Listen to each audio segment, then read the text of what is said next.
Bueno, pues vamos a resolver el problema 2.5 de Introducción a la Mecánica Cuántica de Griffiths.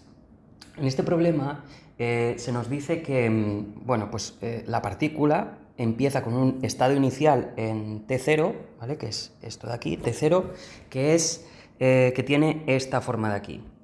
Y fijaos que cada una de estas funciones, psi1, psi sub 1 y psi sub 2, son soluciones de la ecuación de Schrödinger no dependiente del tiempo, ¿vale? Para el pozo de potencial infinito, que es este de aquí, ¿vale? En el que, pues eso, la partícula puede estar por aquí en medio, pero no puede salir al exterior, ¿vale? Esto de salir al exterior, pues estaría prohibido. Entonces la partícula se tiene que quedar, digamos, entre 0 y A, ¿vale? Ese es el pozo de potencial infinito. Entonces, cuando uno resuelve este problema para la ecuación de Schrödinger no dependiente del tiempo, pues obtiene una serie de soluciones psi sub n, que son pues, un conjunto de soluciones infinitas, y entonces se nos dice que en este caso concreto, ¿vale? El estado inicial de esta partícula pues va a ser el estado psi sub 1, que es más o menos una cosa así, ¿vale? Si esto es A, pues sería una cosa así, y también tiene el estado psi sub 2, que sería, pues la solución tiene una forma tal que así, ¿vale? Entonces se suman los dos por una constante A, que ahora calcularemos, y entonces este sería el estado inicial. A partir del estado inicial, que es en T sub 0, pues el sistema evoluciona en el tiempo, ¿vale? Y ahora veremos cómo evoluciona en el tiempo a partir de esta posición, entre comillas, inicial, ¿vale? De este estado inicial. Entonces, y otra cosa, antes de decir nada, fijémonos que este problema es importante porque aquí vamos a ver que cuando tenemos una suma de funciones de estas, ¿vale? De soluciones de las que os he dicho psi sub n, ¿vale? Cuando hacemos una suma lineal de estas funciones, empezamos a tener movimiento, es decir, la partícula tiene movimiento en el tiempo. ¿Por qué digo esto? Porque si nosotros cogemos soluciones que se llaman soluciones que el libro llama estados estacionarios, que sería psi sub n, ¿vale? Psi mayúscula, fijaos que aquí no era psi mayúscula, porque era la solución no dependiente del tiempo. Ahora estoy hablando de la solución general, ¿vale? Estas soluciones estacionarias, que son algo así como esto de aquí que os estoy poniendo en pantalla, ¿vale? Estas soluciones, si uno calcula, por ejemplo, y luego e elevado a i por et entre h bar, ¿vale? Este tipo de soluciones, si uno calcula, por ejemplo, el valor esperado del momento lineal, serán igual a 0, ¿vale? Y además,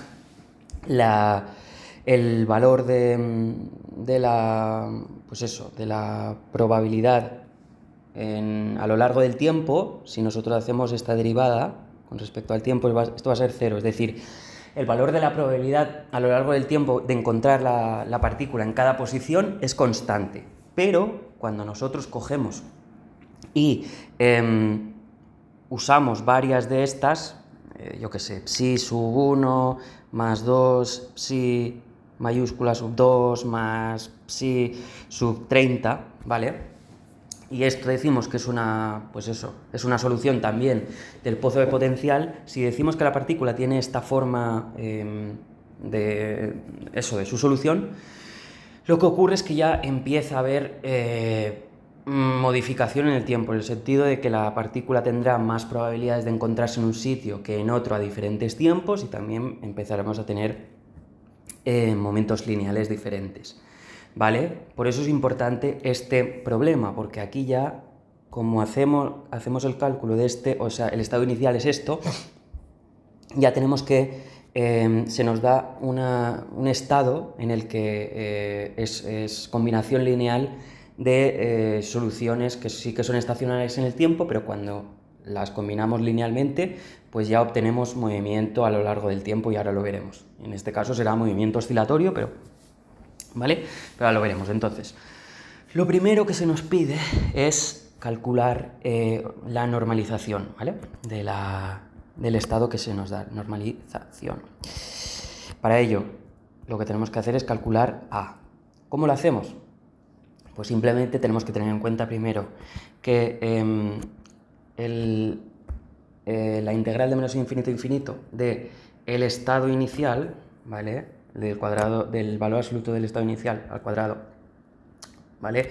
Es una constante en el tiempo, es decir, que si esto lo calculamos para el punto x y 0, el punto en el tiempo igual a 0, esto va a ser igual para cualquier tiempo, ¿vale? Y entonces, simplemente, sabiendo que esta igualdad se cumple, podemos utilizar esto de aquí, en vez de t general, podemos utilizar esto de aquí para obtener a. Y entonces, otra cosa que además tenemos que tener en cuenta es que las funciones que son solución a la ecuación de Schrödinger no dependiente del tiempo, psi sub n, pero ahora sin ser mayúscula, psi minúscula, son un conjunto de funciones ortonormales, que quiere decir que cuando hacemos la integral de menos infinito a infinito de este conjunto de funciones, cuando multiplicamos psi sub n por psi sub m, ¿vale? Cuando hacemos esta integral, el resultado es la delta de Kronecker m sub n, sub mn. Esta delta de Kronecker, su resultado es 1 cuando m es igual a n y es 0 cuando m es distinto de n. En este sentido, cuando hacemos nosotros, ahora ya concretamente, la integral de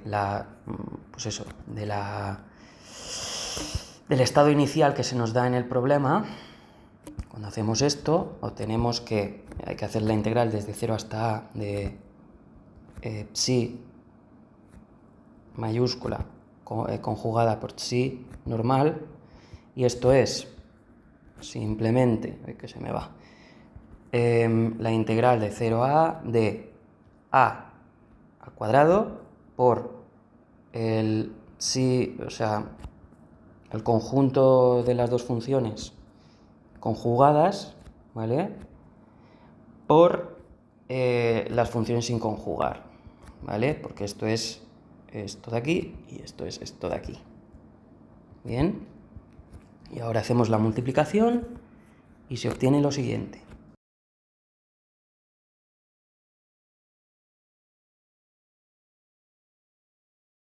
Vale.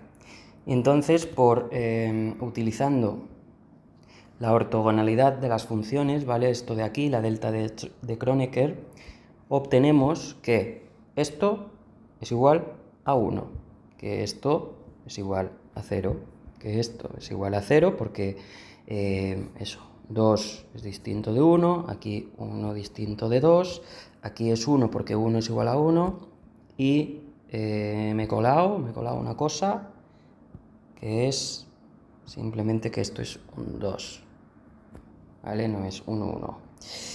Y como 2 es igual a 2, esto es igual a 1. Y obtenemos finalmente que 2 al cuadrado recordad que estamos haciendo esto, ¿vale? Que es la normalización. Todo esto tiene que ser igual a 1. Por lo tanto, a es igual a 1 entre raíz de 2. Y vemos que la función, el estado inicial, digamos que se nos da, es igual a 1 entre raíz de 2 por psi sub 1 de x más psi sub 2 de x, ¿vale? Este es el estado inicial que tenemos que utilizar. Ahora, en el apartado B, que es el que tenemos que hacer ahora, se nos pide encontrar el apartado 2 no, el apartado B. Se nos pide encontrar psi de xt, es decir, ya no el estado inicial para t igual a 0, sino para t arbitraria, y también digamos, la probabilidad de encontrar la partícula en la posición x, ¿vale? En cualquier momento t. Eso es lo que se nos pide calcular. Ahora, vamos a simplificar haciendo que w se defina como pi al cuadrado h barra entre 2m al cuadrado. Esto es para simplificar la expresiones del tipo e elevado a i por e t entre h, ¿vale? Eso es para simplificarlo, porque la e tiene una forma específica que, si no recuerdo mal, es pi al cuadrado, n al cuadrado, h al cuadrado, entre 2m al cuadrado, creo, ¿vale? Algo así. Entonces, para simplificar, simplemente con esa definición quedaría algo como así, ¿vale? Entonces, pues para que sea más fácil hacerlo. Entonces, vamos a proceder a calcular primero esto de aquí, ¿vale? ¿Y cómo lo hacemos? Pues simplemente tenemos que poner los valores de psi sub 1 y psi sub 2 y multiplicado cada uno por la parte dependiente del tiempo, que es algo como e elevado a menos i por e sub n, la que sea, en este caso será n igual a 1 y n igual a 2, por t entre h barra, ¿vale? Entonces, como e igual a 1 es igual a, según esta definición, es igual a w por h, ¿vale? Si no lo pongo mal, y e2, e sub 2 es igual a 4w por h, entonces queda, digamos, la expresión de psi mayúscula xt que buscamos como 1 entre raíz de 2 por la psi sub 1, que es 2 entre a, por el seno de pi entre a, x, por e elevado a menos i wt, ¿vale? Más raíz de 2 entre a, por seno de 2 pi entre a x, por e elevado a menos i 4wt, ¿vale? Y esto sería, entonces, sacando la constante común de ambos, tenemos que... Vale, ya lo tendríamos. Ahora, la segunda parte nos pide calcular pues, el valor absoluto, el cuadrado del valor absoluto de la función que acabamos de encontrar, que es el estado para t arbitrario de la partícula. Y esto, el resultado sería simplemente hacer lo siguiente.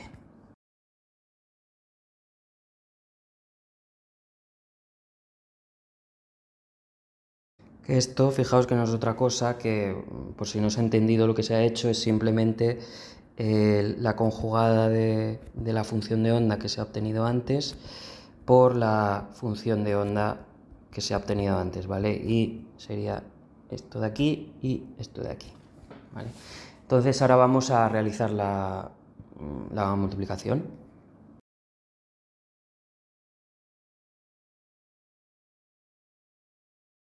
Y en este punto vamos a utilizar la siguiente fórmula, que el coseno de x es igual a e elevado a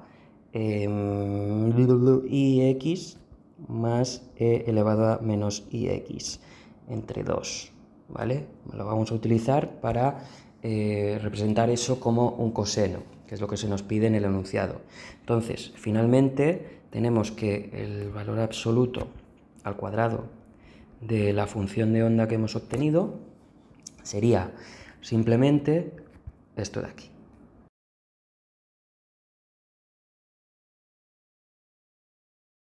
Entonces, este sería el resultado, ¿vale? Y vemos que es un resultado oscilatorio con t, es decir, ahora donde encontremos la probabilidad de encontrar la partícula en una posición o en otra depende mucho del tiempo, ¿vale? Entonces, este sería el apartado B y ahora vamos a pasar al apartado C. En este apartado C se nos pide calcular el valor esperado de la posición, ¿vale? Y se nos avisa de que va a oscilar en el tiempo.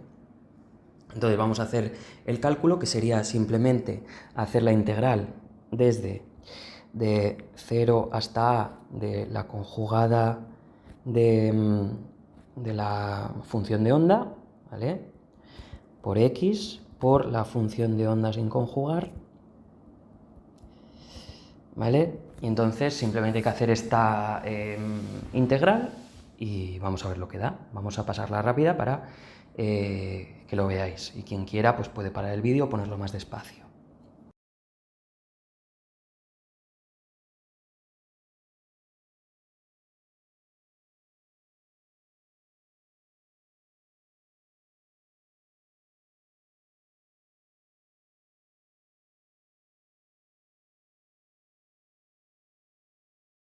Vale, aquí como veis tenemos la integral número 1, la integral número 2 y la integral número 3, ¿vale? Entonces simplemente tenemos que resolver cada una de estas integrales, ¿vale? Como esto no es ningún vídeo especializado en resolver integrales, simplemente os voy a decir que la integral 1 es igual a entre 4, que la integral 2 es igual a entre 4 y que la integral 3, que la tengo calculada por aquí, la integral 3 sería igual a menos 16 coseno de 3wt entre 9pi al cuadrado por a, ¿vale? Entonces, poniendo estas tres integrales juntas, simplemente tenemos que sumarlas y tenemos que el valor esperado de la posición es a medios por 1 menos 32 por coseno de 3wt entre 9pi al cuadrado. Vale. Y entonces al final se nos pide cuál es la frecuencia angular y cuál es la amplitud de oscilación del valor esperado de la posición. La frecuencia angular sería que f, que si f es la frecuencia angular, es 3w, que es simplemente 3 por pi al cuadrado h barra entre 2m al cuadrado, ¿vale? Porque w estaba definido de esta manera. Si os acordáis, lo definimos. Y la amplitud del movimiento, a la que vamos a llamar alfa, sería 32 entre 9pi al cuadrado a medios, que es más o menos 0,36 por a medios, ¿vale? Además se nos dice en el problema que si esta amplitud nos diera más que a medios, pues esto no podría ser, ¿vale? Pero no es así porque obtenemos aquí un factor de 0,36 y entonces pues es correcto, ¿vale? Voy a beber un poco de agua. Porque la verdad que uno se cansa de hablar un poco. Ahora, apartado D, sería el valor esperado del momento lineal. Vamos a ver, que lo tengo por aquí calculado, sería hacer la siguiente integral. Es la integral de 0 hasta a de nuevo, la conjugada de la función de onda por el operador en el espacio de momentos del momento lineal, que es esto de aquí, bien, por la función de onda sin conjugar y hacer esta integral y ya está. Entonces, lo primero de todo es, vamos a calcular esta parte de aquí, que es menos i h barra por la derivada con respecto a x de la función de onda, y esto es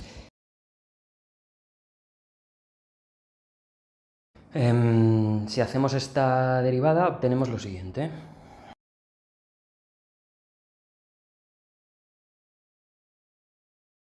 Bien, entonces si ahora sustituimos este resultado en la integral que tenemos que resolver, es decir, el resultado se correspondería con esta parte de la integral, lo sustituimos.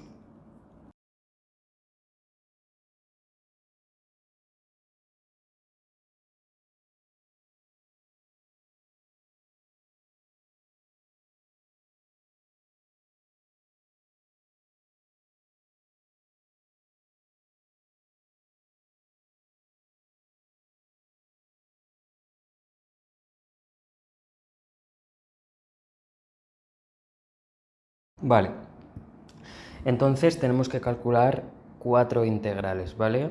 1, 2, 3 y 4. Bien, el resultado de esta integral es 0. El resultado de esta integral es 0, lo podéis comprobar, ¿vale? El resultado de la integral número 3 es 4a por 3pi y además por e elevado a i 3wt. Y el resultado de la integral 4 sería menos 4a 3pi por e elevado a menos 3iwt o i3wt, como queréis ponerlo, orden de los factores no altera el producto. Bueno, en fin, entonces, finalmente tenemos que, teniendo en cuenta todos estos valores, que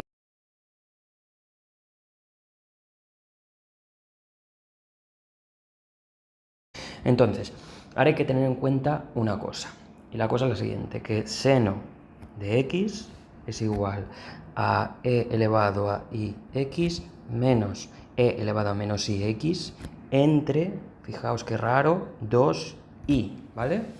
Esa es una identidad trigonométrica. Entonces, teniendo en cuenta esto, podemos representar P, el valor esperado de P, como 8h barra entre 3a por e elevado a i3wt menos e elevado a menos i3wt entre 2i.